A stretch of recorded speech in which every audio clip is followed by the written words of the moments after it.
How is it going, everyone? Welcome to my channel and welcome to the video series on MongoDB.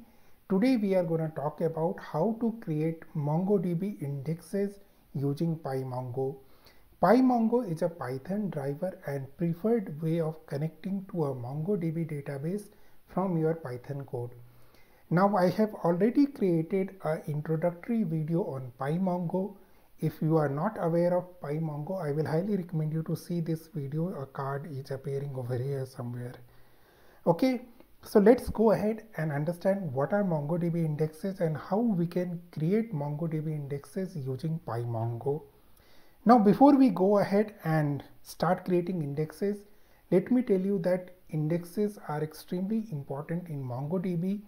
You will not have any production MongoDB deployment without indexes. It's unlikely, but there is one situation I will talk about in some time. Okay, so let's go ahead and start. To use MongoDB, you need to import PyMongo and Mongo client.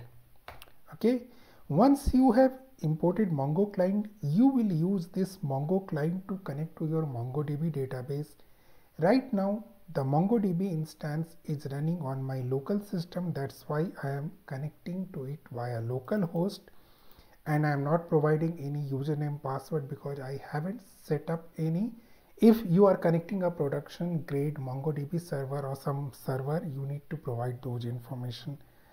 I am now connected to my MongoDB instance running on my localhost. So now let's create a database called learn and a collection called index PyMongo.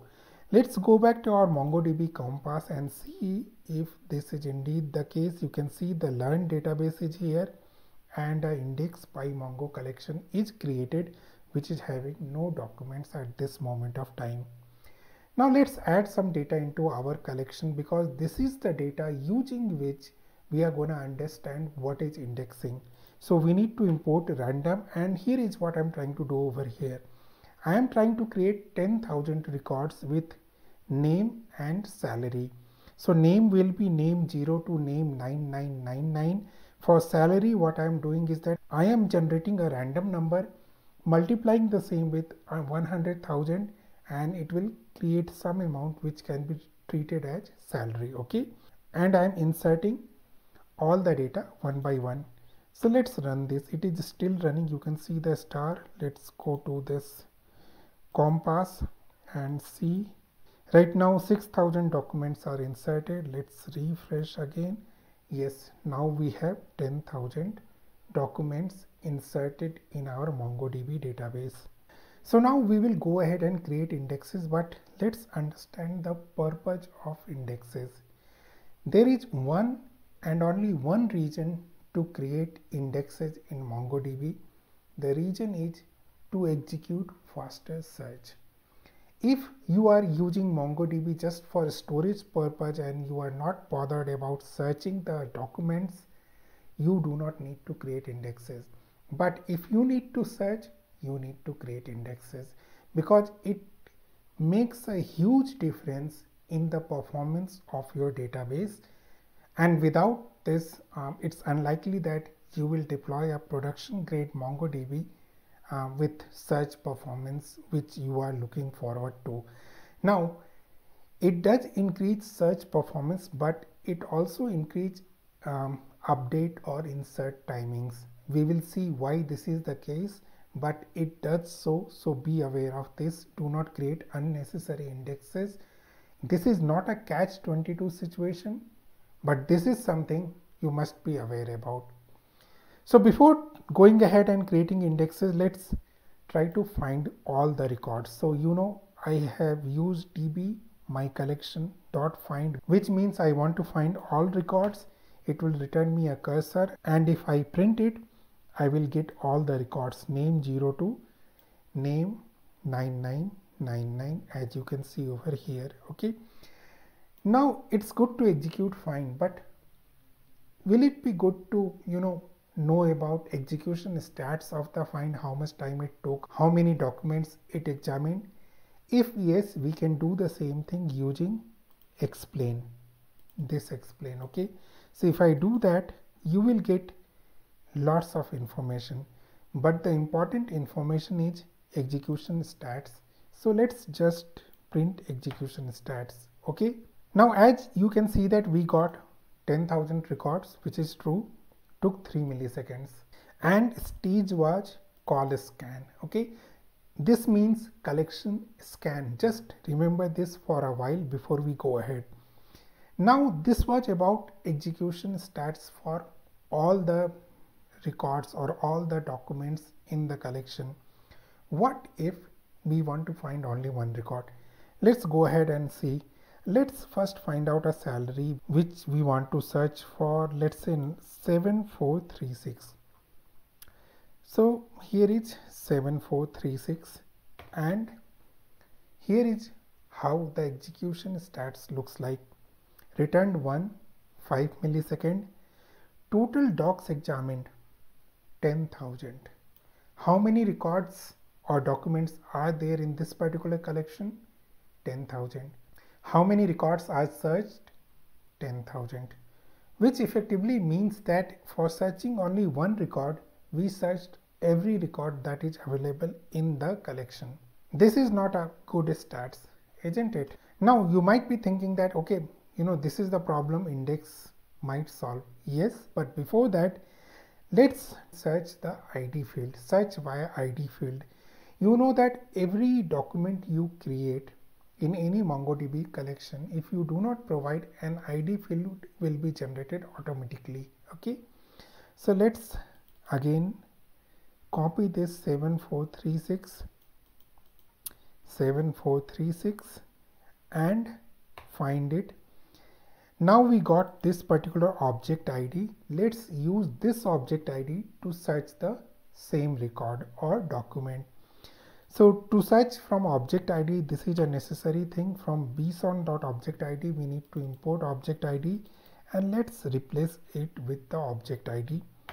It will print the same record, which it must. Okay, and let's see the execution stats of this particular search. Now see, millisecond time is 0, total docs examined 1, stage ID hack.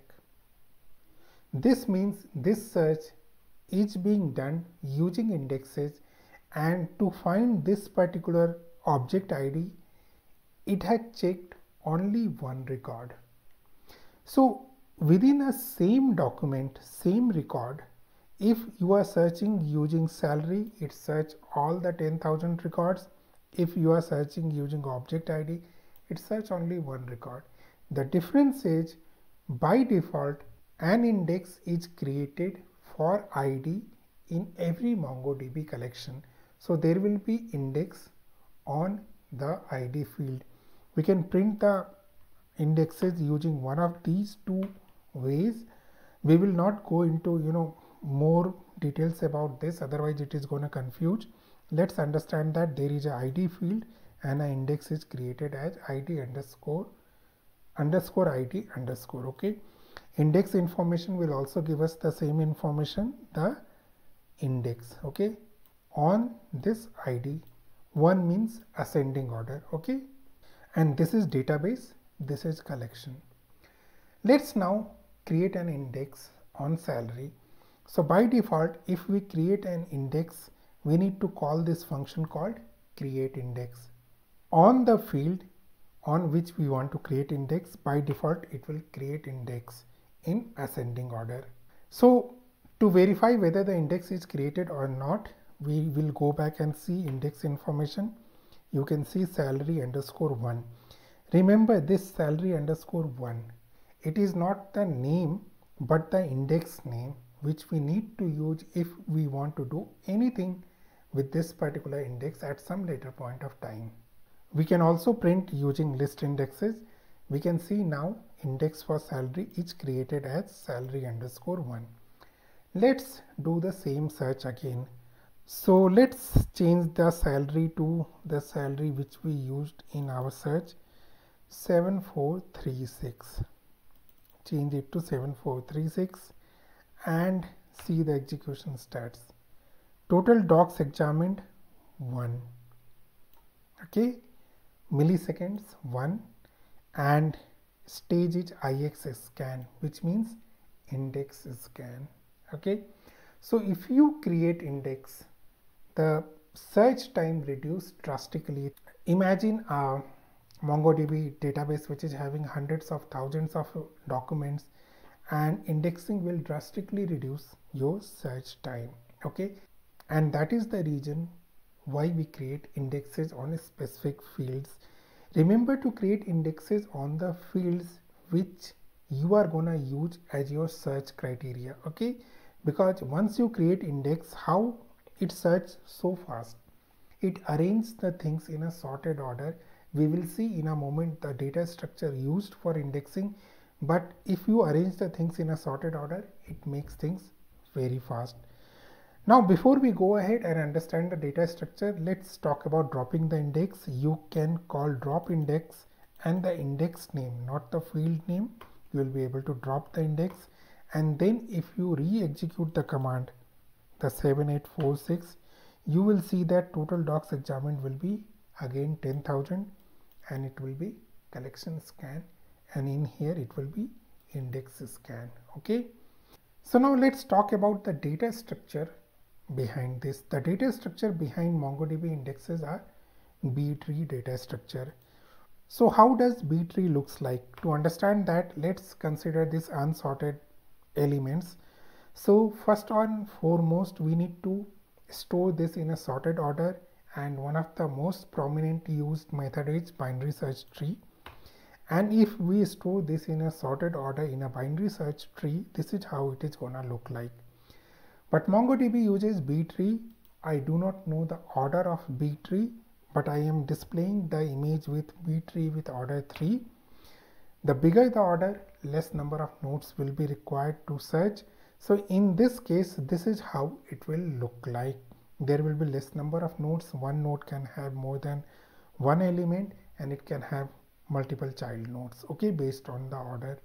So this is the data structure behind MongoDB indexes. One very important thing, I told you in the beginning that once you create indexes on a field, it will take more time to insert or update the fields, the field on which you have created index. Reason being, if I add something here, let's say if I add 7, it needs to find its particular place. It will be here, right, in a tree, to be able to insert it. And that's the reason every time you insert something which impacts the field on which you have created index, the index needs to be rearranged, and that's why it will take a bit more time than the plain insert.